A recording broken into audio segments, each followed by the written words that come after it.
అందరికీ నమస్కారం. నమస్కారం మాస్టర్. ఈ వీడియో చాలా ముఖ్యమైనది తెలుగు భాష గురించి.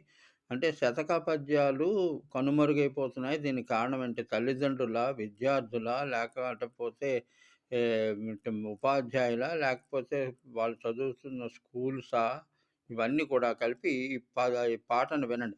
శతకమేలనోయి పతకమియ్యవోయి ఓ బాలక సీట్లు పెంచుతాము, మా రేట్లు గుంజుతాము.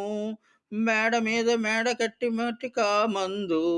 ఒరేయ్ ఒరేయ్ విద్య కావాలోయ్, విద్య కావాలోయ్. శతకమేలనోయి పతకమియ్యవోయి ఓ బాలకా రేట్లు పెంచుతాము, రేట్లు గుంజుతాము. Continued in the next video.